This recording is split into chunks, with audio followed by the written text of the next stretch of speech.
আসসালামু আলাইকুম বন্ধুরা, সবাই কেমন আছেন? আশা করি সবাই ভালো আছেন। বন্ধুরা, আজকে এই গরমের মধ্যে আরেকটি মজার রান্নার রেসিপি নিয়ে হাজির হয়েছি রোদেলার রান্নাঘর থেকে। আমি সবার প্রিয় রোদেলা আপু।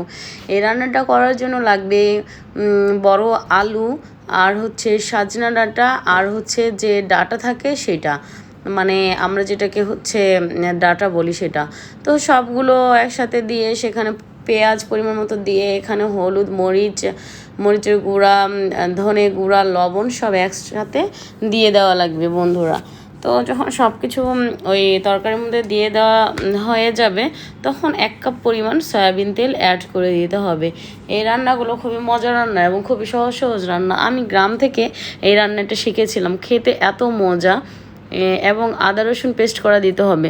তো এই জন্যই ভাবলাম যে আমি একটু রান্না করি আর আমার প্রিয় ভাইয়া আপুদের সাথে রান্নাটা শেয়ার করি। যারা যারা মানে মাছ খেতে ভালো লাগে না, তারা যদি বিশেষায়িত ইলিশ মাছ দিয়ে এই রান্নাটা আমি করব। তো যাদের হচ্ছে মাছ খেতে ভালো লাগে না বা এই ডাঁটা সাজনা আলু খেতে ভালো লাগে না, তারা ইলিশ মাছ দিয়ে রান্নাটা করে খাবেন, দেখবেন অন্যরকম মজা পাবেন।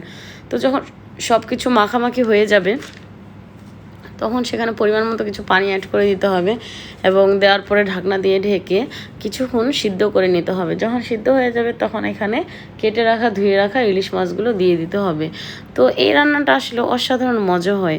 আমি খেয়ে অনেক মজা পাইছি। অনেকেই মনে করে যে হচ্ছে মজা হয় কি না, কিন্তু আসলে অন্যরকম মজা হয়। আপনারা বাসায় ট্রাই করে খাবেন, দেখবেন যে অনেক মজা পাবেন। এবং আমার রোদেলা রান্নাঘর পেজটিকে ফলো দিয়ে রাখবেন, আর সুন্দর সুন্দর রান্না দেখতে পাবেন।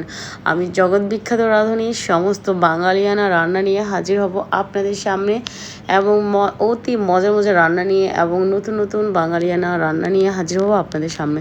তো সবাই ভালো থাকবেন, সুস্থ থাকবেন, আর বেশি বেশি লাইক দিয়ে, বেশি বেশি কমেন্ট করে, আর বেশি বেশি শেয়ার করে রোদেলা রান্নাঘরের পাশে থাকবেন। আমার যতগুলো বন্ধু আছেন, যে যেখান থেকে দেখছেন, সবাই আমার জন্য অনেক অনেক দোয়া করবেন। সবাই ভালো থাকবেন। Bye bye.